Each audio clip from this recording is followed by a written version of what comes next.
Hi നമസ്കാരം. This is Abhilash Vrindavan again from NRI trader. അപ്പം ഇന്ന് നമ്മൾ സംസാരിക്കാൻ പോണ കമ്പനി എന്ന് പറയുന്നത് ഡിമാർട്ടിനെ കുറിച്ചാണ്. ഡിമാർട്ട് എന്ന് പറഞ്ഞാൽ അവന്യൂ സൂപ്പർ മാർക്കറ്റ് അല്ലെ. അവന്യൂ സൂപ്പർ മാർക്കറ്റ്, ഡിമാർട്ട് രണ്ടും കാണാൻ പറ്റും നമുക്ക് പേരുകൾ. അത് രണ്ടും ഒരേ കമ്പനി തന്നെയാണ്. അപ്പം അവരെ കുറിച്ചാണ് നമ്മളിന്ന് സംസാരിക്കാൻ പോകുന്നത്. അവരുടെ ബിസിനസ് എന്താണ്, വൈ ഡിഡ് ഈ റീസെന്റ് ആയിട്ട് നോക്കിക്കഴിഞ്ഞാൽ ഒരാഴ്ചയായിട്ട് കമ്പനിയുടെ പ്രൈസ് താഴേക്ക് വന്നുകൊണ്ടിരിക്കുകയാണ്. So I purchased the company when the price is coming down. അപ്പം എന്തുകൊണ്ടാണ് ഞാൻ പർച്ചേസ് ചെയ്തത്, എന്താണ് ബിസിനസ് സിനാരിയോ, ഇത് ബിസിനസ്സിൽ എന്താണ് പുതിയ ഡെവലപ്മെന്റ്സ് ഉണ്ടാവുന്നത്, അതേപോലെ തന്നെ ഇതിന്റെ ഫണ്ടമെന്റൽസ് എന്താണ് നമ്മളോട് പറയുന്നത്, ടെക്നിക്കൽ പാറ്റേൺ എന്താണ് പറയുന്നത്. അപ്പൊ ഇങ്ങനെ ഈ മൂന്ന് കാര്യങ്ങളെയും കോറിലേറ്റ് ചെയ്തിട്ട് നല്ല രീതിയിൽ നമ്മൾ സ്റ്റഡി ചെയ്തിട്ട് നമ്മൾ സ്റ്റോക്കിൽ എൻട്രി എടുക്കുമ്പോൾ നമുക്കതിനെ ഹോൾഡ് ചെയ്യാനുള്ള കൺവിക്ഷൻ ഉണ്ടാവും.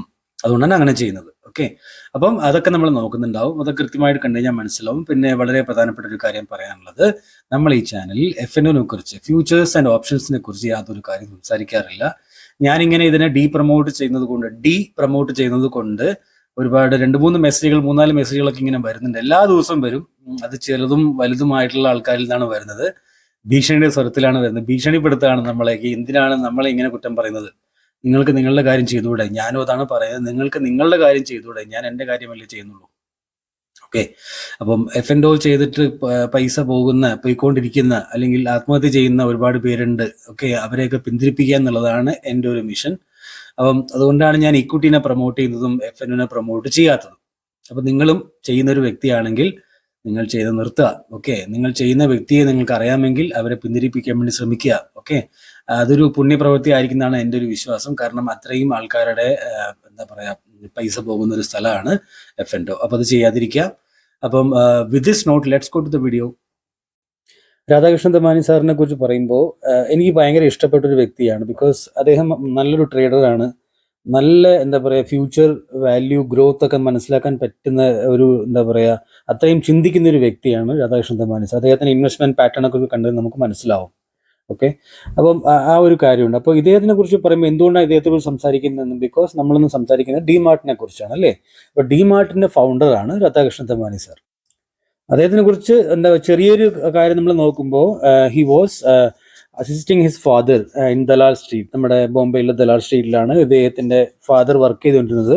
അവിടെയാണ് അദ്ദേഹത്തെ പുള്ളി അസിസ്റ്റ് ചെയ്തതും അവിടെ നിന്നാണ് പുള്ളി ട്രേഡിംഗ് പഠിക്കുന്നതും ട്രേഡിംഗ് ചെയ്യുന്നതും. പിന്നെ ഒരു 2000 ആയപ്പോഴത്തേനും അവർ ട്രേഡിംഗ് നിർത്തി. പുള്ളി എന്താ പറയുക, ട്രേഡിംഗ് ക്വിറ്റ് ചെയ്തിട്ട് അദ്ദേഹത്തിന്റെ ഹൈപ്പർ മാർക്കറ്റ് ചെയിൻ സ്റ്റാർട്ട് ചെയ്തു. That is called DMart basically. Okay, അപ്പോൾ ട്രേഡിങ്ങിൽ നിന്ന് നല്ല ഇൻകം ഉണ്ടാക്കി ആ ഇൻകം വെച്ച് വലിയൊരു ബിസിനസ്സിനെ കെട്ടിപ്പടുത്തൊരു വ്യക്തിയാണ്.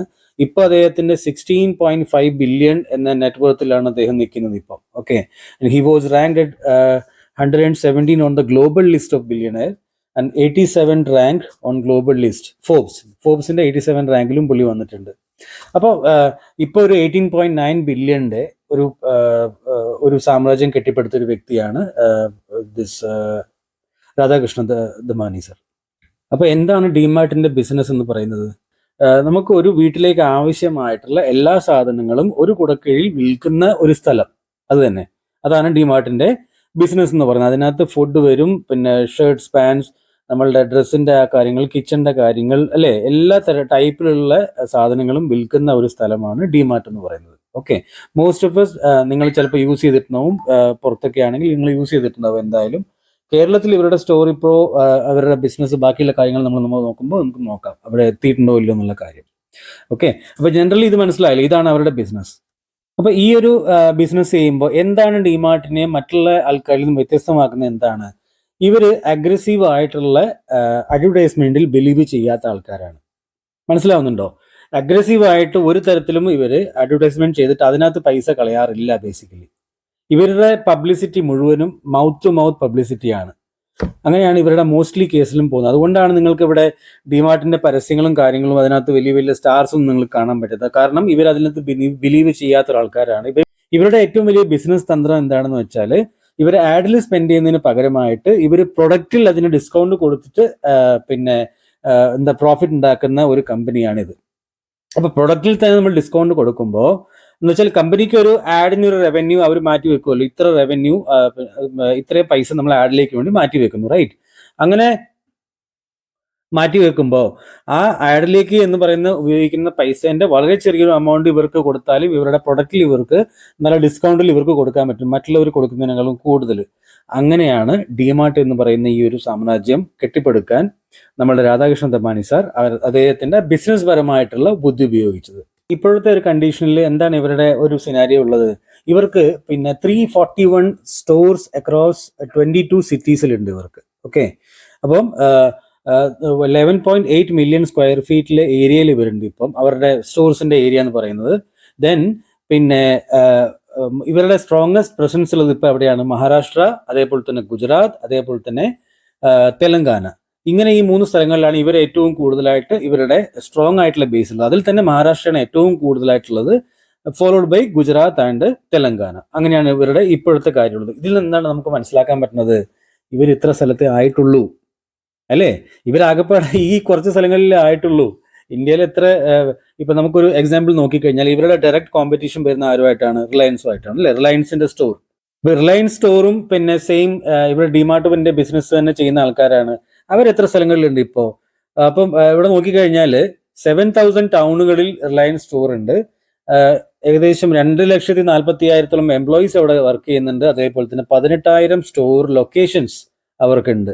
അതേ രീതിയിൽ നിങ്ങൾ നോക്കിക്കഴിഞ്ഞാൽ പിന്നെ ഡിമാർട്ടിന്റെ കേസ് എന്താ? ഇവരാപ്പാടെ 341 ലൊക്കേഷൻസിൽ ആയിട്ടുള്ളൂ ഇതുവരെ. മനസ്സിലാവുന്നുണ്ടോ?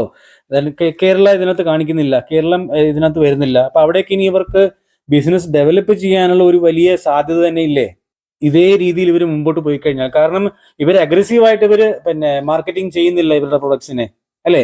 ഇവരുടെ ബിസിനസ്സിൽ കോൺസെൻട്രേറ്റ് ചെയ്യുന്നു. ബിസിനസിനെ മൗത്ത് ടു മൗത്ത് പബ്ലിസിറ്റിന്റെ ഉപയോഗപ്പെടുത്തിയിട്ട് മുന്നോട്ട് എത്തിക്കുക. ഡിമാർട്ടിൽ നിന്ന് നല്ല ഓഫർ ഉണ്ടെന്നൊക്കെ പറഞ്ഞിട്ടുള്ള കാര്യങ്ങളൊക്കെ ഒരു വീട്ടിൽ നിന്ന് മറ്റൊരു വീട്ടിലേക്ക് ന്യൂസുകൾ എത്തും. ആ രീതിയിലാണ് ഇവരുടെ ഏറ്റവും കൂടുതൽ ബിസിനസ് നടക്കുന്നത്. ബിക്കോസ് അവരവിടെ അത്രയ്ക്കും അവർക്ക് അവിടെ പിന്നെ ഡിസ്കൗണ്ടിൽ സാധനങ്ങൾ കൊടുക്കാൻ പറ്റുന്നുണ്ട്.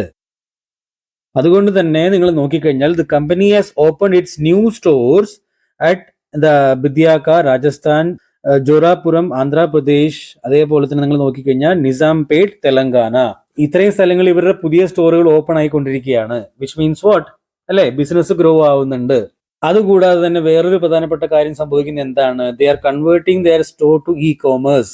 അവരുടെ ഹിസ്റ്ററി തന്നെ അവർ ആദ്യമായിട്ടാണ് എത്ര സ്റ്റോറിനെയാണ് അവർ ക്ലോസ് ഡൗൺ ചെയ്തത്? Company close down 2 of its store in Mumbai അല്ലെ, August 20, and converted the same into local fulfilment centre of e commerce deliveries.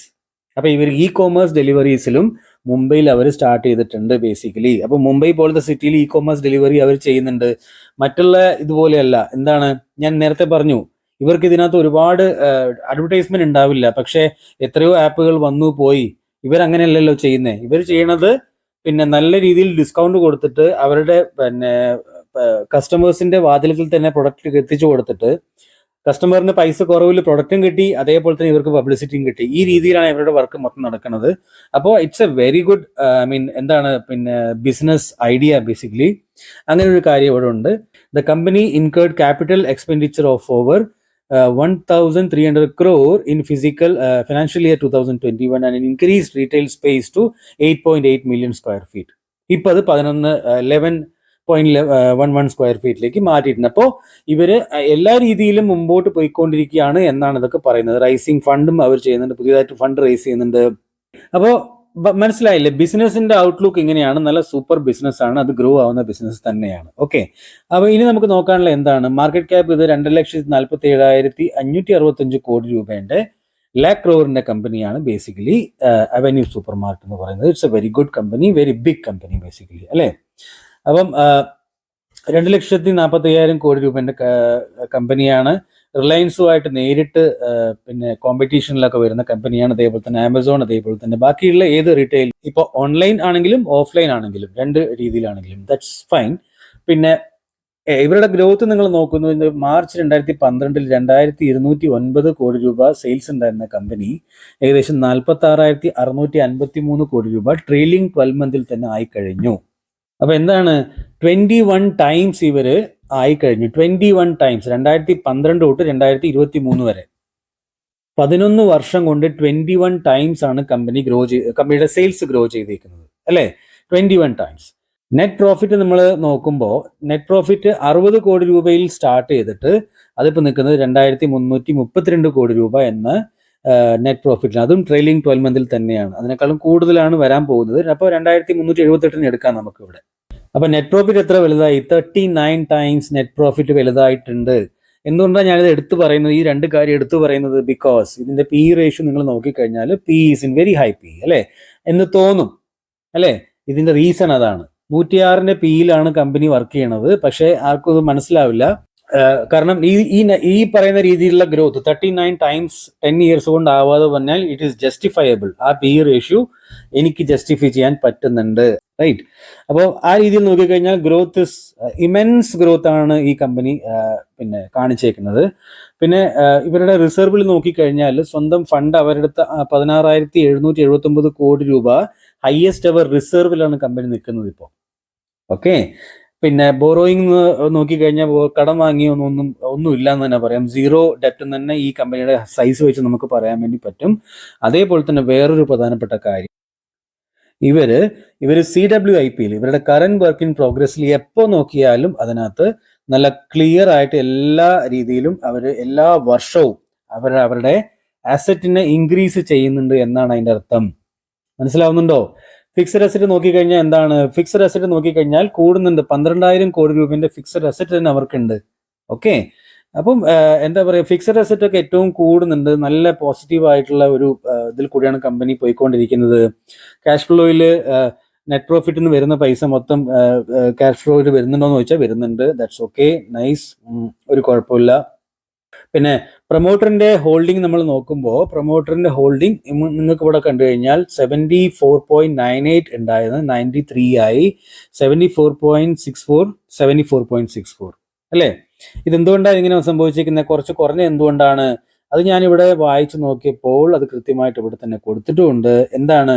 The founder Radhakrishna Damani sold a 2.28 stake on February 17, 2020 through OFS to comply with the minimum public shareholding mandate. Okay, അപ്പോൾ ഇതിനെ maintain ചെയ്യാൻ വേണ്ടിയിട്ടാണ് 74.99 സ്റ്റേക്ക് in the company അത് അവർ hold ചെയ്യുന്നുണ്ട്. അപ്പോൾ 74.99 സ്റ്റേക്ക് ആക്കാൻ വേണ്ടിയിട്ടാണ് അവർ 2.28ന്റെ സ്റ്റേക്ക് cell ചെയ്തത് ബേസിക്കലി. ഓക്കെ, അത് അത്രേ ഉള്ളൂ. അത് കാരണം നമ്മുടെ സ്റ്റോക്ക് പ്രൈസ് താഴേക്ക് വീണിട്ടുണ്ട്. അതാണ് ഞാൻ പറയാൻ ഉദ്ദേശിക്കുന്നത്. എനിവേ, അത് സെപ്പറേറ്റ് ആയിട്ടുള്ള ഒരു കാര്യമാണ്. എനിവേ, പിന്നെ FISന്റെ ഹോൾഡിംഗ് ഇതിനകത്ത് നോക്കിക്കഴിഞ്ഞാൽ 7.67% FIS ഉണ്ട് ഇതിനകത്ത്. then 8.25% DIS ഉണ്ട്. എന്താണ് FIS എന്ന് പറഞ്ഞാൽ? Foreign investors. DIS എന്ന് പറഞ്ഞാൽ എന്താണ്? Domestic investors. ഓക്കെ, പിന്നെ പബ്ലിക്കിന്റെ കയ്യിൽ എത്രയുണ്ട്? പബ്ലിക്കിന്റെ കയ്യിൽ 9.41% ഇല്ല. അതിനകത്ത് 1.96% വേറൊരു പുള്ളിയുടെ കയ്യിലാണുള്ളത്. അപ്പോൾ ഏകദേശം നമുക്കൊന്ന് കൂട്ടാം. 8% പബ്ലിക്കിന്റെ കയ്യിൽ നിന്ന് നമുക്ക് കൂട്ടാം. അപ്പോൾ വെറും 8% പബ്ലിക്കിന്റെ കയ്യിലും ബാക്കിയുള്ളതെല്ലാം അടിപൊളി പ്രൊമോട്ടേഴ്സിന്റെ കയ്യിലൊക്കെ ആയിട്ടാണ് ഈ കമ്പനിയുടെ സ്റ്റേക്ക് ഇരിക്കുന്നത്. അപ്പോൾ ഇവരുടെ ഗ്രോത്ത് നമ്മൾ നോക്കുമ്പോൾ ഗ്രോത്തിൽ തന്നെ നിങ്ങൾ നോക്കിക്കഴിഞ്ഞാൽ ക്ലസ്റ്റർ ബേസ്ഡ് ആയിട്ടുള്ള എക്സ്പാൻഷൻ സ്ട്രാറ്റജിയാണ് ഇവരുടെ ഉള്ളത്. ക്ലസ്റ്റർ ബേസ്ഡ് എക്സ്പാൻഷൻ, മനസ്സിലായില്ലേ? അവിടെ നോക്കുമ്പോൾ എന്താണ് സംഭവിക്കുന്നത് കണ്ടില്ലേ? ആദ്യത്തെ ഒരു 2011-12 ഈ ഒരു ഭാഗത്ത് മാത്രമേ ഉണ്ടായിരുന്നുള്ളൂ. പിന്നെ എന്താക്കി? പിന്നെ അവർ കുറച്ചുകൂടെ കൂട്ടി ഇവിടെ, റൈറ്റ്? പിന്നെ ഇവിടെ 2022-23 ആയപ്പോഴത്തേനും ഇത്രയും ഭാഗങ്ങളിലെത്തി. നൗ നിങ്ങൾ നോക്കിക്കഴിഞ്ഞാൽ അതിലെയും ക്ലസ്റ്റർ ബേസ്ഡ് ആയിട്ട് ഓരോ സ്ഥലത്തും നമ്മൾ അവരെത്തിയതിനു ശേഷം ആ ഭാഗത്ത് പിടിമുറുക്കുക. അതാണ് ഇവർ ഉദ്ദേശിക്കുന്നത്. ബേസിക്കലി ഒരു സ്ഥലത്ത് സ്റ്റാർട്ട് ചെയ്ത് കഴിഞ്ഞാൽ അതിനോട് അനുബന്ധിച്ച് തന്നെ ഒരു 10-20 സ്റ്റോർ അവിടെ ഓപ്പൺ ചെയ്യുക എന്നുള്ളതാണ് ഇവരുടെ ഐഡിയ. എന്നിട്ട് പിന്നെ അടുത്ത സ്ഥലത്തേക്ക് പോവുക, പിന്നെ അവരുടെ സ്റ്റോറിനെ കൂട്ടുക. ഇങ്ങനെയാണ് അവർ ക്ലസ്റ്റർ ബേസ്ഡ് ആയിട്ട് സ്റ്റോറുകളെ കൂട്ടി കൊണ്ടുവരുന്നത്. അല്ല, ഇത് കണ്ടു കഴിഞ്ഞാൽ നമുക്ക് DMart ready gradual expansion in large towns. ഇവർ കൊടുത്തേക്കുന്ന അവർ തന്നെ പറയുന്നുണ്ട്, they are gradually expanding, not aggressively expanding. ഭയങ്കര ഗ്രാജുവൽ ആയിട്ട് നല്ല പതുക്കെയാണ് ഇവരുടെ എക്സ്പാൻഷൻ ഇവർ പ്ലാൻ ചെയ്യുന്നത് ബേസിക്കലി. ഓക്കെ, അപ്പോൾ അത് നല്ലൊരു ഐഡിയ തന്നെയാണ്. പക്ഷേ കസ്റ്റമേഴ്സിന് ഇതേ രീതിയിൽ ക്വാളിറ്റിയുള്ള പ്രൊഡക്റ്റും പ്രൈസ് കുറവിലൊക്കെ കൊടുക്കാൻ പറ്റുന്നതാണ് ഇങ്ങനെ സംഭവിക്കുന്നത്. അല്ലെങ്കിൽ എത്ര ആൾക്കാർ വന്നു, എത്ര ആൾക്കാർ പോയി ബേസിക്കലി, അല്ലേ? നോക്കിക്കഴിഞ്ഞാൽ ഇഷ്ടം പോലെ പ്ലെയേഴ്സ് വന്നു, കൂടുതൽ സക്സസ്ഫുൾ ആർക്കും ആവാൻ അങ്ങനെ പറ്റിയിട്ടില്ല. പക്ഷെ ഇവരുടെ കേസ് അങ്ങനല്ല. ഇവർ നല്ല രീതിയിൽ സക്സസ് ആവുന്ന ബിസിനസ് മോഡലാണ് ഇവരുടെ ഡിമാർട്ട് എന്ന് പറയുന്നത്. പിന്നെ വേറൊരു പ്രധാനപ്പെട്ട കാര്യം പറയാനുള്ളത് എന്താണെന്ന് വെച്ചാൽ, പിന്നെ ഇവരുടെ ബിസിനസ് മോഡലിൽ ഇവർ റെന്റിന് എടുത്തിട്ട് സംഭവം ഇതാക്കുന്ന പരിപാടിയല്ല ഇവരുടെ ഉള്ളത്. പകരം എന്താണ്? പകരം സ്വന്തം ഇതുപോലത്തെ സ്റ്റോറുകളാണ് അവർ ബിൽഡ് ചെയ്തേക്കുന്നത് സ്വന്തം പേരിൽ തന്നെ ബേസിക്കലി, അല്ലേ? അപ്പൊ അവർക്ക് റെന്റ് കൊടുക്കേണ്ട കാര്യം വരണില്ല അവിടെ. അതൊരു വലിയ ഒരു പ്ലസ് പോയിന്റ് ആണ് ഈ ബിസിനസിന്റെ. അത് this is the reason why I like this business so much. മനസ്സിലായില്ലേ? അപ്പൊ ഇതിന്റെ ഗ്രോത്ത് എന്ന് പറയുന്ന ഇമൻസ് ഗ്രോത്ത് ഇവിടെ നിന്നുണ്ടാവും. പക്ഷേ ഈ ഇമൻസ് ഗ്രോത്ത് എന്നൊക്കെ ഞാൻ പറയുമ്പോൾ നിങ്ങൾക്കത് ബൈ ഓർ സെൽ ചെയ്യാനുള്ള റെക്കമെൻഡേഷൻ അല്ല. ഇതൊക്കെ എൻ്റെ പേഴ്സണൽ വ്യൂ ആണ്. ഇതുമായിട്ട് നിങ്ങൾക്ക് വേണമെങ്കിൽ യോജിക്കാതിരിക്കാം, അത് നിങ്ങളുടെ ഇഷ്ടമാണ്. ഓക്കെ, ഞാൻ എൻ്റെ റീസൺസ് ആണ് പറയുന്നത്. അതിനെ വെച്ച് നിങ്ങളൊന്ന് സ്റ്റഡി ചെയ്ത് നോക്കുമോ? എൻ്റെ ഒരു ബിസിനസ് അണ്ടർസ്റ്റാൻഡിങ് ഇങ്ങനെയാണ്. അതാണ് ഞാൻ പറയാൻ ഉദ്ദേശിക്കുന്നത്. ഇതേ രീതിയിൽ നമ്മൾ പുതിയ പുതിയ ബിസിനസ്സുകളെ കണ്ടുപിടിക്കുമ്പോൾ അതൊക്കെ എങ്ങനെയാണ് ചെയ്യുന്നത്, അതിൻ്റെ ബാക്ക് എൻഡിൽ എന്താണ് സംഭവിക്കുന്നത്, അതൊക്കെ എങ്ങനെയാണ് അതിൻ്റെ പ്രോസസ്സ് എന്ന് പറയുന്ന എല്ലാ രീതിയിലും വിവരിച്ചുകൊണ്ടുള്ള കോഴ്സ് എൻ്റെ അവൈലബിൾ ആണ്. അത് നിങ്ങൾക്ക് വേണമെങ്കിൽ നിങ്ങളൊന്ന് അറ്റൻഡ് ചെയ്ത് നോക്കുക. ഉപകാരം കിട്ടിയ ഒരുപാട് പേര് അവരുടെ റിവ്യൂസ് പറഞ്ഞിട്ടുണ്ട്. ഇതൊക്കെ അവരുടെ വീഡിയോ റിവ്യൂസ് ആണ് കുറേ. പിന്നെ താഴെ നിങ്ങൾ നോക്കിക്കഴിഞ്ഞാൽ കമൻറ്റിലും റിവ്യൂസ് ഉണ്ട്. ഓക്കെ, അപ്പോൾ അതൊക്കെ നിങ്ങൾക്ക് താല്പര്യമുണ്ടെങ്കിൽ നിങ്ങൾ നോക്കിക്കൊള്ളുക. പിന്നെ എനിക്ക് പറയാനുള്ളത് എന്താണ്, ഇപ്പം നമ്മൾ ബിസിനസ് മനസ്സിലാക്കി, നമ്മളുടെ ഫിനാൻസ് നമ്മൾ നോക്കി. So both are good. ഇനി നമുക്ക് നോക്കാനുള്ളത് എന്താണെന്ന് വെച്ചാൽ പിന്നെ ടെക്നിക്കൽ ടാർഗറ്റ് എന്താണ് ഇതിൻ്റെ. എത്ര നല്ല കമ്പനിയാണെന്ന് പറഞ്ഞാലും ഞാൻ അതിൻ്റെ ടെക്നിക്കൽ ടാർഗറ്റിന് വേണ്ടി മാത്രമേ ട്രേഡ് ചെയ്യാറുള്ളൂ. അപ്പോൾ എൻ്റെ ഫസ്റ്റ് ടെക്നിക്കൽ ടാർഗറ്റ് എന്ന് പറയുന്നത് 4804 എന്ന ടെക്നിക്കൽ ടാർഗറ്റാണ്. ഓക്കെ, 4804. അപ്പോൾ ഇതിൽ ഒരു കപ്പ് വിത്ത് ഹാൻഡിൽ പാറ്റേൺ ഫോർമേഷനായി അത് താഴേക്ക് വന്ന് പിന്നെ അടുത്തൊരു ഫോർമേഷന് വേണ്ടി ഇവിടെ ആയിക്കൊണ്ടിരിക്കുകയാണ്. അതിൻ്റെ ബ്രേക്ക് ഔട്ട് ഒന്നും ആയിട്ടില്ല. ഞാൻ ഇൻവെസ്റ്റർ ആണോ എന്ന് ചോദിച്ചാൽ ഇൻവെസ്റ്റർ ആണ്. പക്ഷേ അതിൻ്റെ ബ്രേക്ക് ഔട്ടിന് വേണ്ടിയൊക്കെ നിങ്ങൾക്ക് വേണമെങ്കിൽ വെയിറ്റ് ചെയ്യാം. ഇതൊന്നും നിങ്ങൾക്കുള്ള റെക്കമെൻഡേഷൻ അല്ല. Again I am telling you. Okay, അപ്പോൾ എൻ്റെ ഫസ്റ്റ് ടാർഗറ്റ് എന്ന് പറയുന്നത് എത്രയാണ്? 4804 എന്ന ടാർഗറ്റിലേക്ക് വേണ്ടി ഞാൻ ട്രേഡ് ചെയ്യും. അത് തന്നെ കറണ്ട് പ്രൈസ് നോക്കിക്കഴിഞ്ഞാൽ 26% ഉള്ള ഒരു ടാർഗറ്റ് എനിക്ക് അവിടെ കിട്ടുന്നുണ്ട്. ഓക്കെ, അപ്പോൾ ഇതാണ് ടാർഗറ്റ് എന്ന് പറയുന്നത്, 26%.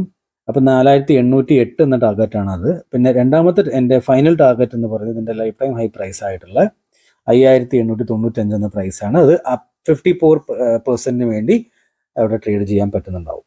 അപ്പോൾ ഇതാണ് എൻ്റെ 2 ടാർഗറ്റുകൾ. ഇതിനുവേണ്ടി ഞാൻ ട്രേഡ് എന്തായാലും ചെയ്യും. എനിക്ക് ഇതിനകത്ത് യാതൊരു സംശയവും ഈ കമ്പനിയിലില്ല. But still I am saying this is not a buy or sell recommendation for you. Okay, I'll see you with another video. Please don't forget to subscribe and leave a comment below. Thank you so much. Bye everyone.